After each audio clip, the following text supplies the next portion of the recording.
오늘은 하나님의 시편 호세아, 하나님의 시편 호세아라는 제목으로 하나님 말씀 증거하도록 하겠습니다. 믿음이란 뭐냐? 내가 원래 서 있는 자리에서 한 발짝이라도 더 하나님께 가까이 가는 것을 믿음이라고 합니다. 가까이가 중요해요. 가까이. 우리 이제 오늘은 좀 날씨가 춥더라고요. 아침에 나올 때 보니까 2도. 그래서 일교차가 좀 심한 날인 것 같습니다. 그때 이제 찾게 되는 것이 이제 난방기구죠. 라디에이터나 뭐 이렇게 불을 쬐는 것을 찾게 되는데 중요한 원리가 있습니다. 라디에이터 있으면은 우리 교회에도 있지만 가깝게 갈 때 따뜻해진다라는 거예요. 그러니까 라디에이터에 가깝게 가는 것이 따뜻해지는 거지 얼마나 라디에이터 주변에 바르게 앉아 있느냐, 뭐 아니면 라디에이터 주변에 깨끗한 자리를 찾아 거기 앉아 있느냐, 이것이 나를 깨끗하게 몸을 덮이는 상황으로 가는 게 아니다라는 거예요. 언제나입니다. 가까이 가야 그 따뜻함을 만날 수 있는 거예요. 교회 갈 일이 뭐냐라고 했을 때 모든 사람을 한 걸음이라도 주께, 우리를 따뜻하게 하시는 주께 가까이 가게 만드는 거, 이게 바로 교회의 사명이라는 겁니다. 우리 어제도 살폈죠? 한 사람이라도 모세와 같은 사람을 세워서 그 사람을 통해서 하나님의 일을 하게 하는 거. 그러니까 믿음은 뭐냐? 우리의 생명 되신 주님께 가까이 가는 거라는 거예요. 그분 앞에 바르게 앉고 그분 앞에 깨끗한 모습으로 서 있는 거, 이거 갖고 나가는 것이 아니라 그분 앞에 얼마나 우리가 가까이 있는가, 관계죠, 관계. 이게 믿음이라는 거예요. 원래 인간의 형태는 죄입니다. 그 어둠에 묶여 있어요. 항상 사망에 묶여서 이걸 어떻게 할지를 모르는 상황, 이게 바로 인간의 성경이 내리는 정의죠. 그래서 성경을 보면은 항상입니다. 먼저 접근할 때 구원의 문제보다 죄의 문제를 먼저 접근해요. 예수님도 오셔서 회개하라, 천국이 가까웠느니라, 죄의 문제를 먼저 언급하셨지 구원의 문제를 처음부터 언급하시지 않으셨다라는 겁니다.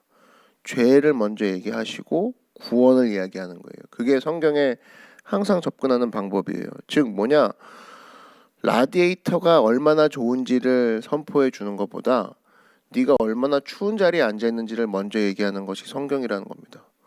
너 지금 되게 춥지 않냐? 너 되게 깨끗하고 바른 자세로 앉아 있지만 춥잖아. 이 얘기를 하는 게 성경이라는 거예요. 오늘 호세아 본문이 네가 얼마나 추운 자리에 있는지를 계속 얘기해 주고 있습니다. 오늘 11장 1절을 보시면, 이스라엘이 어렸을 때 내가 사랑하여 내 아들을 애굽에서 불러냈거늘 선지자들이 그들을 부를수록 그들은 점점 멀리하고 바알들에게 제사하며 아로새긴 우상 앞에서 분향하였느니라. 얼마나 너 추운 자리에 앉아있니? 이 얘기하고 있는 거예요. 너 얼마나 지금 떨고 있니? 얼마나 죽어가는 자리니? 이 얘기하고 있는 거죠. 시편 51편 5절도 마찬가지입니다. 내가 죄악 중에서 출생하였으며 너 얼마나 추운 자리에 앉아있니? 어머니가 죄 중에서 나를 잉태하였나이다. 그러니까 추운 자리에 앉아있다라는 거예요. 사망의 자리에 앉아있는 게 인간이라는 겁니다. 이게 딜레마인 거죠. 근데 왜 딜레마냐? 하나님께서는 특별히 죄인을 가까이 안 하시고 죄와 함께 있지 못하시는 분이신데 죄인된 우리를 부르시고 있다라는 겁니다. 하박국서 1장 33절에 보니까 주께서는 눈이 정결하심으로 악을 참아 보지 못하시며 패악을 참아 보지 못하시거늘. 이게 딜레마예요. 죄를 용납하시 못하시는 분이 죄인된 우리를 발견하시고 얼마나 죽어가고 있는가, 그 얘기를 하고 있다는 겁니다. 가까이 오라 이 얘기거든요. 그래서 이 문제를 해결하기 위해 누가 오셨냐? 예수님이 오셨다는 겁니다. 이게 복음의 핵심이라는 겁니다. 그래서 모든 문제의 뿌리를 죄라는 관점에서 다루지 않으면 절대로 풀 수가 없다는 겁니다. 뭐 사회학자, 경제학자, 환경학자들 분석한다고들 하는데 전부 다 빼놓고 분석하는 게 뭐냐면 인간의 죄성이에요. 이거를 빼놓고 분석하니까 계속 주변의 문제들만 가지고 서로 논쟁하니까 끝도 없는 겁니다. 인간의 죄성이 나타나는 모습은 수만 가지고 또 이것을 가지고 들고 나오니까 뭐 그 토론이 끝나지가 않는 거죠. 사실 뭐 환경도 마찬가지입니다. 환경도 일부러 뭐 파괴시키려고 하는 사람이 있습니까? 없어요. 전부 다 보면 욕심이죠. 이번에 뭐 계속적으로 큰 이슈가 되는 게 코로나와 뭐 N번방이라고 얘기할 수 있겠습니다. 전부 다 뿌리가 뭐예요? 다른 사건이 아니에요. 욕심이에요, 욕심. 욕심에서 출발하고 인간의 죄성에서 출발하는데 여러분 보십시오. 인간의 죄성이 있습니다라고 보도하는 언론이 있나요? 없어요. 전부 다 그것에 나타나는 1차적 원인이 아니라 3차, 4차 되는 원인, 일종의 결과물 가지고 얘기하는 거예요. 그거 가지고 분석했다고 나오고 그거 가지고 얘기하고 있는데 사실은 인간의 죄성을 얘기하지 않고서는 절대로 풀 수 없는 문제라니까요. 이런 인간에게 하나님께서 우리를 구원하시려고 외부의 힘, 바로 예수님을 보내주셨다. 그분과 가까이 가야 한다. 이게 바로 복음의 메시지라는 겁니다. 예를 들면 이런 거죠. 늪에 빠진 사람들끼리 똘똘 뭉쳐 있어요. 그럼 그럴수록 어떻게 돼요? 가라앉죠. 늪에 빠진 사람들에게 구원책은 외부로부터 던져진 밧줄 하나라고. 그거를 잡았을 때 밖에 끌려가는 거지 자기들끼리 뭉쳐 있다고 되는 것이 아니다라는 겁니다. 암 환자들 보십시오. 암 환자들끼리 뭉쳐 있다고 해결이 되냐? 아니라는 거예요. 의사 한 분이 외부에서 와서 치료의 손길을 내밀어야 그때 고쳐진다라는 겁니다. 환자들끼리 모여 있다고 해서 고쳐지는 게 아니라 의사 한 분으로 인해서 고쳐진다라는 거예요. 잊지 마십시오. 문제 해결의 답은 평범한 사람들끼리 뭉쳐 있다고 해결되는 게 아니다라는 거예요. 그게 문제예요. 단순한 지혜거죠. 그래서 지금도 보면 뭐 한 10만 명 군인들끼리 모여 있다고 뭐가 되냐? 아니라는 거예요. 탁월한 사령관 한 명이 그 10만 명을 이끌 때 뭔가 된다라는 거예요. 그래서 그런 얘기도 있죠. 양들이 있고 사자가 있고, 그죠? 그럼 양을 이끄는 그 사자가 사령관인 그 부대가 강력한가? 아니면 사자가 수십 마리 있고 양이 이끄는 그 부대가 강력한가? 여긴 사자가 되게 많아요. 근데 여기는 양이 있는데 사자는 한 마리예요. 근데 사자가 사령관이에요. 그럼 어느 게 더 강하겠어요? 사령관을 사자로 둔 군대가 더 강하겠죠. 그게 중요하더라고. 한 명의 힘, 그죠? 그래서 여러분 우리도 우리의 영적 지휘관이 예수님 아니십니까? 그럼 예수님께 딱 우리가 가치를 둔다라는 건 뭐냐면 내 판단보다 예수님 의견이 훨씬 낫습니다. 저의 의견과 예수님의 의견이 부딪힐 때는 예수님의 의견이 맞습니다. 그러면서 우리가 그 예수님께 나의 삶을 던지는 게 맞다라는 겁니다. 그래서 지금도 보면 제가 이렇게 살 수밖에 없어요라고 막 하소연하고 외치는 사람들이 있어요. 그러면 그 외침에 자기의 합리성을 던지기보다 차라리 예수님의 나지막한 그 한마디에 내 인생을 던지는 게 낫지 않아요? 너는 왜 나는 이렇게 살 수밖에 없는 이유 1번부터 10번까지 막 고함을 쳐요. 지금 이럴 수밖에 없지 않는가? 어떡하란 말이냐? 뭐 이런 거. 근데 그 와중에 나지막히 들려오는 그 예수님의 한마디 음성, 이것을 우리가 붙잡을 줄 알아야 된다는 겁니다. 그게 바로 예수님을 따라가는 삶의 자세라는 거예요. 시편 28편 7절이 우리가 이렇게 살아야 되는 자세를 보여주죠. 여호와는 나의 힘과 나의 방패이시니 내 마음이 그를 의지하여 도움을 얻었도다. 그러므로 내 마음이 크게 기뻐하며 내 노래로 그를 찬송하리로다라는 거예요. 그러니까 내 마음이 그를 의지한다라는 거예요. 그래서 내가 주님을 따라간다는 겁니다. 다윗과 사울의 차이가 그거였죠. 다윗이 넘어지는 것도 많이 넘어지고 범죄도 많이 했지만 언제나 사울과 달랐던 점은 철저하게 주님만 의지했다라는 거예요. 베드로도 마찬가지죠. 넘어지고 큰 소리치고 실수했지만 언제나 주님만 의지했다. 이게 바로 그들이 사실은 우리랑 되게 비슷해. 그리고 성경이 베드로를 닮아라, 다윗을 닮아라. 성경이 여러분 사울에 대해서 아니면 가룟 유다에 대해서 설교를 한 적 여러분 본 적 있나요? 별로 없어요. 나쁜 예를 드는 거 말고는 항상입니다, 항상.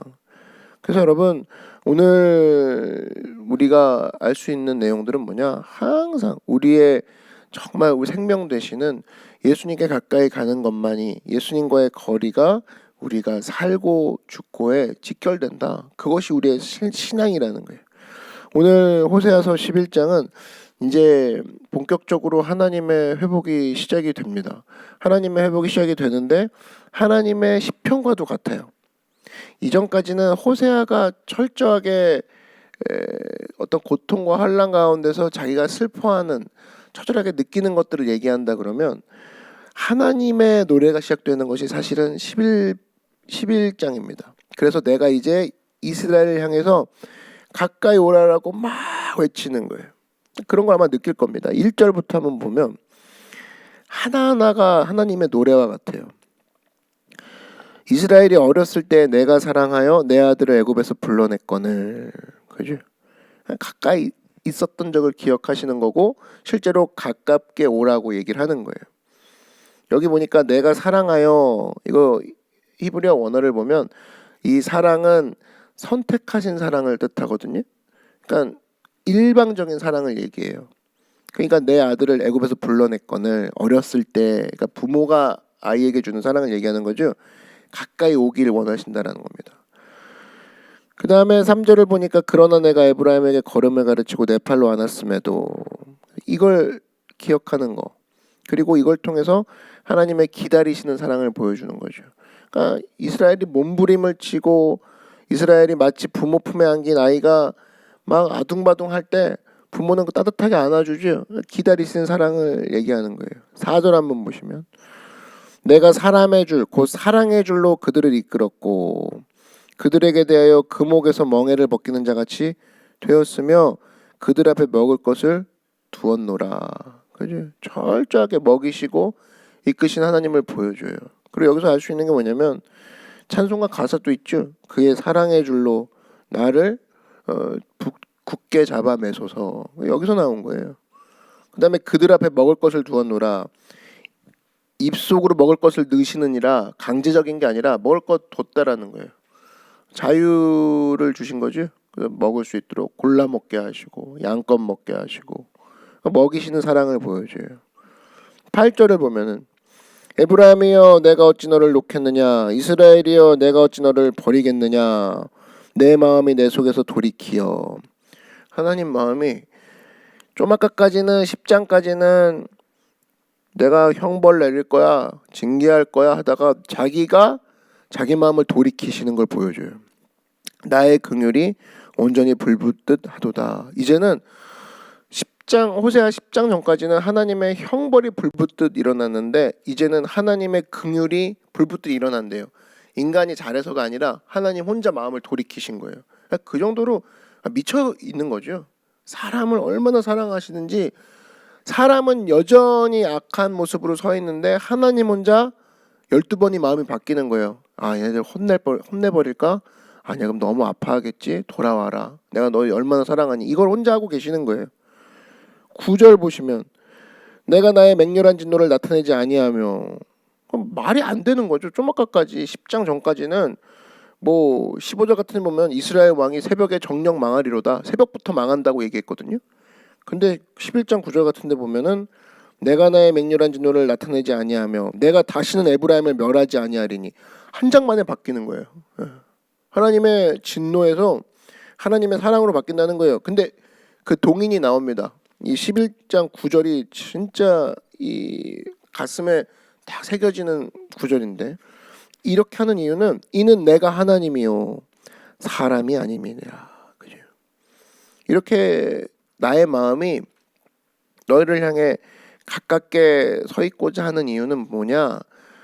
내가 하나님이기 때문이라는 거예요. 이게 오늘의 큰 우리의 위로가 됩니다. 그러니까 나에게 가까이 오라 이거죠. 가까이 오는 이유는 너희들이 그렇게 가까이 가려고 하는 애굽과 아수르, 결국에 애굽과 아수르로 못 가요. 11장 5절 같은 데 보면 그들은 애굽 땅으로 되돌아가지 못하겠거늘 내게 돌아오기를 싫어하니 아수르 사람이 그 임금이 될 것이라. 애굽이랑 아수르 사이에서 계속 왔다 갔다 하는 정책을 쳤기 때문에 이스라엘이 신뢰를 잃어갑니다. 그 국가들 사이에서. 그러니까 막상 애굽도 이스라엘을 못 믿어하고 아수르도 되게 마음에 안 드는 거예요. 나중에 그래서 아수르 왕이 열받아가지고 이스라엘 와서 그 멸하는 거거든요. 그런 상황에서 이스라엘은 하나님을 택하지 않고 아수르냐 애굽이냐 이거 택하고 있는 와중에 하나님께서는 나에게 오라. 이는 너희들이 의지하는 애굽과 아수르가 아니요 나는 하나님이니라. 그러니까 이게 참 처량한 거예요. 하나님이 사람과 비교했을 때 나 하나님이야 나 믿어줘 이런 거랑 비슷한 거거든요. 그 뉘앙스가 너희들이 믿으려고 하는 그리고 그렇게 조심해하는 애굽과 아수르 아니야 나 하나님이야 이런 거거든요. 그러니까 나에게 그 정도로 가까이 오라 그겁니다. 그래서 여러분 하나님이 우리를 얼마나 가깝게 두시려고 하는지 그것을 잘 표현한 모델이 있어요. 그게 시편 23편이에요. 시편 23편을 보면은 하나의 이미지로서 와 예수님이 이렇게 우리와 함께 있기를 원하시는구나. 애굽과 아수르와 완전히 다르구나를 우리가 금방 알 수 있어요. 여호와는 나의 목자시니 내게 부족함이 없으리로다. 그죠? 이제부터 이제 한번 그려보세요. 상상을 해보라고. 그가 나를 푸른 불밭에 누이시며 여러분 푸른 불밭에 양을 누이려면 접촉을 해야 될 거 아니에요. 그죠? 사회적 거리두기 이게 이걸로 안 되잖아. 그죠? 앉고 어디가 돌이 있는지 없는지 어디에 누워야 뼈양볕이 아니라 선선한 그늘 아래 이 양이 쉴 수 있는지 차분히 살피면서 내려놓게 된다고. 그래서 그가 나를 푸른 불밭에 누이시며 쉴 만한 물가로 인도하시는도다. 가서 물 먹고 와 발로 차는 게 아니라 이게 물가가 주변에 어디 있는지 참 쉴 만한지 맹수도 많을 거 아니에요. 쉴 만한 물가로 나를 인도하시는도다. 잡아 끌고 가는 게 아니라 인도하시는 거예요. 인도가 뭐예요? 물이 있으면 물 주변으로 자의적으로 가게 만드시는 거죠. 이쪽으로 와 이쪽으로 와 거기 아니야 뭐 이런 거 기다려주면서 상상 가지 않습니까? 인도하시는 거예요. 그쪽 아니라니까 아이고 좀 쉬었다 가자 이런 거예요. 그지? 그리고 또 가면서 그렇게 좋아? 그럼 그 과일 먹고 갈까? 물 있으면 금방 좀 있으면 물 나오는데 뭐 이런 식으로 얘기하면서 가는 거예요. 인도하시는 도다. 갔어요. 근데 그 물가가 어떤 물가예요? 내 영혼을 소생시키시고 자기 이름을 위하여 의의 길로 인도하시는 도다. 갔더니 사는 거예요. 내 영혼을 소생시키시고. 애굽이랑 아수르랑 다르죠. 애굽 아수르는 어떤 모습이었냐면 호세아서의 애굽과 아수르는 애굽에 가서 이스라엘이 붙었더니 아수르가 막 악이 올라와요. 저것들이 이래요. 죽는 거죠. 죽는 길이에요. 아수르한테 갔더니 애굽이 자기들 무시하냐고 다시 이스라엘을 쳐요. 그러니까 오히려 애굽과 아수르는 가까이 가는 길이 내가 죽는 길인데 하나님 보십시오. 내 영혼을 소생시키시고 하나님께 가까이 가면 산다라는 거예요. 근데 그게 어느 정도냐? 심지어 길이 나를 배반할지라도 그게 나오죠. 내가 사망의 음침한 골짜기로 다닐지라도 해를 두려워하지 않을 것은 이제 내가 걷던 그 길이 생각보다 거칠고 생각보다 위험하게 느껴져요. 그렇다 할지라도 안심하라는 거예요. 왜? 지금 인도하시는 분을 봐라 이거예요. 너와 함께하고 너랑 가까이 계신 분을 봐라 이거예요. 그게 누구예요? 하나님이시죠. 해를 두려워하지 않을 것은 주께서 나와 함께 하심이라. 근데 그분이 힘이 없는 분이냐? 아니에요. 힘이 있어요. 어떻게? 주의 지팡이와 막대기가 나를 안위하시나이다. 그죠? 그러면서 쭉 나오는 게 뭐예요? 주께서 내 원수의 목전에서 원수가 내 앞에 있다 이거죠. 두려워하지 말라는 거예요. 원수는 어떤 대상이냐? 내가 상 받을 때 그 시상식에 참여한 그냥 어떤가 관객 정도로밖에 그 정도로 여기라는 거예요. 원수는 아무 힘을 못 쓴다는 거예요. 주께서 내 원수의 목전에서 내게 상을 차려주시고 기름을 내 머리에 부으셨으니 내 잔이 넘치나이다. 좀 아까 쉴만한 물가를 찾을 정도로 목말랐던 내 영혼인데 내 잔이 넘칠 정도로 채우신다는 거예요. 좀 바뀌었죠 상태가. 근데 그 이유가 나와요. 앞으로의 모든 모습 내 평생의 선하심과 인자하심이 반드시 나를 따르리니 내가 야훼의 집에 영원히 살리로다. 이제는 푸른 초장 쉴만한 물가에서 상황이 어떻게 바뀐 거예요? 하나님의 영원한 집으로 끝납니다. 시편 23편은 푸른 초장 쉴만한 물가로 출발했다가 사망의 골짜기를 거친 후에 마지막에는 하나님의 영원한 집이라는, 내가 여호와의 집에 영원히 살리로다, 이렇게 끝나요. 그 정도로 가까이 계신 분, 가까이 있기를 원하시는 분이 하나님이라는 걸 보여주는 명백한 시편이 바로 시편 23편이라는 거예요. 근데 이제 문제가 있죠. 문제는 이런 예수님께 나가는데 우리가 장애가 있다는 겁니다. 이사야서 53장 3절에 그는 멸시를 받아 사람들에게 버림받았으며, 이렇게 돼 있어요. 예수님을 의지하기로 작정했는데, 그런 예수님을 따라가면 우리가 살 수 있는데 방해물이 있어요.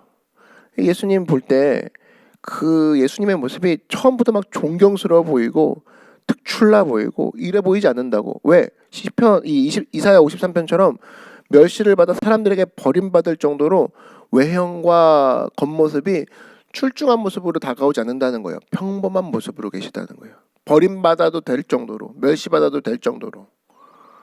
그러니까 우리 예수님 믿는다 그러면은 보통 어떻게 생각합니까? 예수 믿자마자 다 잘 될 것 같죠? 그러니까 보이는 거 다 잘 되고, 예수 믿으면 번지르르 될 것 같고. 그러니까 여러분, 설교도 보십시오. 그 설교가 재밌어요? 이 땅의 드라마가 재밌어요? 드라마가 훨씬 더 재밌죠? 이유가 뭐예요? 드라마는 이 땅의 이야기를 하고 있기 때문에. 근데 성경은 어떠냐 그러면, 성경은 이 땅의 이야기는 있지만 별로 많지 않고, 전부 다 성경의 이야기는 대부분 무슨 이야기예요? 우리가 가야 될 곳을 이야기하는 것이 성경이에요.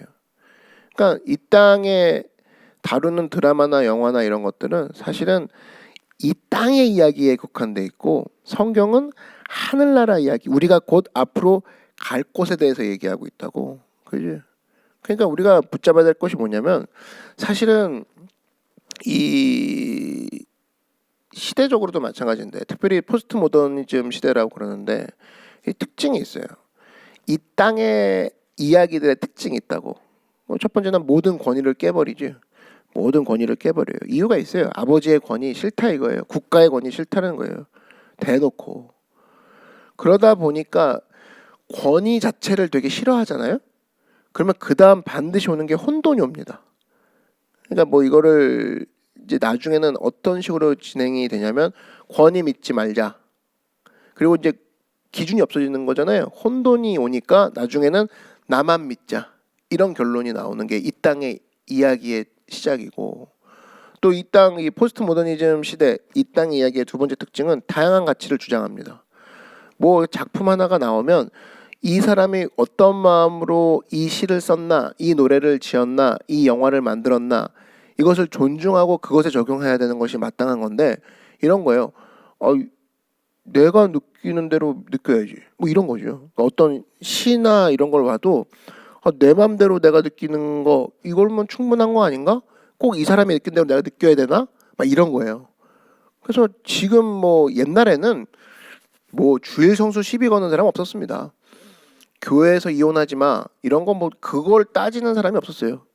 근데 요즘은 다 시비 거는 거죠. 왜? 이혼하면 안 되나? 교회 다닌다고 이혼하면 안 돼? 주일 성수 왜 해? 생각해봐. 11조 생각해봐. 누가 주일이래? 뿌리가 뭐야? 이 근거가 뭐지? 맨날 시비 걸고 자기 구미에 맞아야 움직여야겠다는 거. 이게 포스트 모더니즘의 특징이에요. 그래서 이런 분열의 문화는 자연스럽게 어디로 넘어가냐면 골방 문화로 넘어갑니다. 그래서 다 방을 좋아해요. PC방, 노래방, 이번에 엠번방도 다 뭡니까? 몰래 하는 거죠. 이게 그러니까 예견된 문화라고, 예견된 범죄라고. 한국 사회가 언제부턴가 권위 인정하지 않고, 그 다음에 다양한 가치를 주장하면서 당연히 파생되는 게 분열의 문화거든요. 다양한 가치, 기준이 사라지고 분열만 남아요. 그러니까 방활동으로 넘어가는 거예요. 그러니까 무리 지어가지고 몰래. 그래서 여기서 기독교가 뭘 얘기하냐? 기독교는 여기서 마당 문화를 얘기합니다. 미스바에 모여갖고 기도 집회를 하는 사무엘, 그지? 전부 다 하나님 앞에 나아가고 관계 단절을 회복하고 주 앞에 무릎 꿇고 나아가는 거, 주 앞에 가까이 가야 살 수 있다. 이것들을 얘기하는 게 기독교거든요. 그러니까 기독교가 싫은 거예요. 이제 골방 문화 다 만들어놨는데, 이 욕심을 실현할 수 있는 방 문화를 만들어놨는데 기독교는 자꾸 모이자 그러고 뭐 자꾸 뭐 하나님께 나아가자 그러고 빛 대신 주님께 나아가면 어둠인 내 모습이 보이니까 너무 싫은 거예요. 그러니까 이럴수록 세상의 이야기들은 창궐합니다. 땅의 이야기들은 이 가치를 가지고 계속 번성할 거예요. 근데 하나님 보십시오. 완전히 다른 모습이잖아요. 오늘 호세아서 11장과 같이 나에게 가까이 오라. 시편 23편과 같이 내가 너를 안고 가리라. 그리고 사망의 골짜기를 할지라도 내가 너를 굳세게 하리라. 이런 모습들. 강력한 무기는 뭐냐? 이 시대에 이 땅의 이야기, 이 땅의 가치가 거대 팽배해지는 이 삶 가운데에 우리가 붙잡아야 될 건 예배밖에 없다라는 거예요. 하나님께 가까이 가는 거. 이것 말고는 이 모든 가치들을 이겨낼 수 없다는 겁니다. 언제나 이런 가치들을 산상조각내고 주님과 함께 나아가 주님 안에서 가까이 되고 주님과 살아 일어나는 믿음의 귀한 백성들 되길 주의 이름으로 축원합니다. 이게 바로 하나님의 시편에서 등장하는, 호세에서 등장하는 하나님의 마음이라는 거예요. 그래서 이 시대를 붙잡아야 될 거, 이 시대에 우리가 꼭 붙잡아야 될 게 뭐냐? 어떻게 보면 예수님과 더 가까워지는 이 모습을 우리가 늘 붙잡아야 된다는 거예요. 하나님, 내가 오늘 예수님과 스토리를 만들기 원합니다. 당시 보십시오. 여러분, 성경에 보면 이 당시에 사실 호세아도 하나님과의 스토리를 만들어가는 거잖아요. 자기 부인을 통해서 하나님의 마음을 알아갔던 이야기잖아요. 호세아 이야기는 전해지지만 그 시대에 강력했던 관리의 이야기는 성경에 전해지지 않아요. 그러니까 한마디로 성경은 어떤 이야기가 전해지는 것이냐? 예수님과의 스토리를 가진 사람들의 이야기만 전해지는 거란 말이죠. 그러니까 신약도 한번 보십시오. 그 당시 이스라엘 공무원, 이스라엘 관리들, 이스라엘 벼슬아치들 이야기가 전해지는 건가요? 아니에요. 12해 동안 혈루증 앓던 여인이 있었는데 12해 동안 혈루증 앓았다고 전해지는 것이 아니라 12해 동안 혈루증 앓았던 여인이 예수님과 만나는 스토리가 있으니까 전해지는 거라고. 그죠? 예수님과 가까이 갔던 이야기가 있으니까 전해지는 거죠. 남편을 6명이나 데리고 있었던 여인이 있어요. 그게 이슈화돼서 전해지던가요? 아니에요. 그 여인이 예수님과 가까이 있었을 때, 예수님을 만났을 때 스토리가 있으니까 전해지는 거라는 거예요. 그럼 왜? 살아 일어나니까. 그런 이야기들은 지금까지 전해진다니까요. 그러니까 여러분, 그런 사람 되십시오. 내가 6명의 남편이 있을 정도로 문제가 있어. 그게 어떤 여러분의 장애가 되지 않아요. 이런 사람이라 할지라도 그럴수록 예수님을 만났을 때 그게 하나의 스토리가 된다고. 내가 12일 동안 아니면 22년 동안 32년 동안 혈루증 앓았습니다. 그걸 자랑거리로 삼지 말고 내가 30년째 40년째 피를 흘리고 있었지만 예수님 만나서 이제 예수님과의 스토리가 생겼습니다. 그런 사람이 되라는 거예요. 그러면 어떻게 되냐? 예배를 소중히 여겨야 된다는 겁니다. 다음 주가 고난주간입니다. 고난주간에 우리가 붙잡아야 될 거, 고난주간 우리는 힘든 기억이 있어. 2020년도 고난주간은 힘들었지. 부활절 예배 드릴까 안 드릴까 이거 벌써부터 걱정되네. 그런 걱정은 오히려 바깥에서 대신 해줘요. 신문사에서 대신 해준다고. 기독교인들이 이번에 부활절 예배 드릴까 말까 우리가 주시해 봅시다. 뭐 이런 논지는 믿지 않는 스님도 해줘요. 대신 해준다고. 우리가 그때 그걸 붙잡을 게 아니라 내가 이 고난주간에 부활절을 앞둔 이 시기에 예수님과의 스토리를 만들어야겠다. 예수님과 가까이 나아가는 모습이 내 삶 가운데 있어야겠다. 이 모습을 붙잡고 서 있을 때 비로소 하나님의 역사심을 체험하고 우리가 생각하지도 못한 길이 열리는, 그리고 모든 사람들이 주님 앞에 예배하는 그런 기적이 일어나게 된다는 겁니다. 결론은 뭐냐? 인간의 힘으로는 우리의 늪을 빠져나오지 못한다는 거예요. 오직 예수님의 이름을 부를 때, 오직 예수님께 가까이 갈 때 우리가 살 수 있다라는 겁니다. 언제나입니다. 시대마다 방해가 있어요. 방해 없는 시대 없었어요. 얘기하죠. 누차 얘기합니다. 모든 시대마다 방해가 있어요. 모든 나라와 국가가 정권이 바뀔 때마다 기독교는 방해가 있었습니다. 여기에 놀라하지 말고 오늘도 죄인된 늪에 빠진 나를 향해 가까이 오시고 사랑줄로 매시고 내가 어떻게 너를 버릴까? 나의 마음이 변하여 긍휼로 불타오는도다 다가오시는 하나님께 놀라는 그런 여러분의 얘기를, 그래서 그 안에서 살아 일어나는 체험을 하는 믿음의 종이 되기를 주의 이름으로 축원합니다. 이 시간 기도하겠습니다. 제가 여러분을 위해 기도하고 함께 기도하는 시간 갖도록 하지요. 사랑해 주님 감사합니다. 하나님, 우리의 힘으로 살 수 없습니다. 우리가 똘똘 뭉친다 해서 살 수 없습니다. 우리가 법안을 제출한다고 해서 살 수 없습니다. 우리가 개선한다고 해서 살 수 없습니다. 주께서 우리에게 오셔야만 살 수 있사오니 하나님, 오늘도 예수님께 가까이 나아가 예수님과의 스토리를 만들고, 특별히 하나님의 절절한 마음이 오늘 호세아 11장에서 느껴졌는데, 하나님, 나의 모든 상황보다 더 급한 마음으로 나를 애타게 구하시는, 나와 함께 있기 원하시는 예수님의 마음 알아가는 귀한 주님의 종들이 되게 하여 주시옵소서. 오늘 기도하며 나아갈 때 나의 기도 제목보다 더 가까이 계시는 하나님을 만나게 하여 주시옵시고, 나의 죄악보다 더 가까이 계시는 예수님의 십자가의 보혈을 발견하고 붙잡는 하나님의 귀한 종들이 되게 하여 주시옵소서. 감사드리며 예수님의 이름으로 기도드렸습니다. 아멘. 함께 이 시간 기도하겠습니다. 나의 어떠한 환경보다, 나의 심지어 나의 사망, 나의 죄보다 더 가까이 계신 예수님의 손길, 예수님의 생명, 그거 붙잡고 일어나게 하여 주시옵소서. 주님의 이름 한번 부르고 다 같이 간구하도록 하겠습니다. 주여, 사랑해 주님 감사합니다. 하나님, 이 시간 이 땅 가운데 오셔서 우리를 소생시키시고 푸른 초장과 실만한 물가로 이끄시는 주님, 그 주님 앞에 나아가서 우리가 되게 하여 주시옵소서. 포스트 모더니즘 시대입니다. 가치를 주장하고 기준이 사라지는 시대입니다. 이럴수록 애국과 아수르에게 달려가는 것이 아니라 하나님 아버지께 달려나가 예수님으로 말미암아 생명 얻고 예수님으로 말미암아 승리하는 하나님의 귀한 종들이 되게 하여 주시옵소서. 우리의 기도 제목보다 더 가까이 계시는 주님, 우리의 죄악보다 더 가까이 계시는 주님, 주님 먼저 붙잡기 원합니다. 주님과 함께 있기 원합니다. 성령님 함께 하셔서 오늘도 우리 삶 가운데 우리의 유혹, 우리의 핍박, 이것으로 인해 우리가 위축되지 아니하고 하나님을 붙잡고 성령 안에서 승리하는 믿음의 귀한 일꾼들 되게 하여 주시옵소서. 성령님 함께 하시고 역사하여 주시옵소서. 가지고 나온 기도 제목들이 있습니다. 아버지 하나님, 주님께 아뢰지 못한, 미처 아뢰지 못한 무거운 마음들이 있습니까? 하나님, 오늘 이 시간 위로하여 주시고 가까이 계시는 주님, 주님으로 인하여서 우리가 회복되고 살아 일어나는 놀라운 역사가 있게 하여 주시옵소서. 할렐루야, 할렐루야.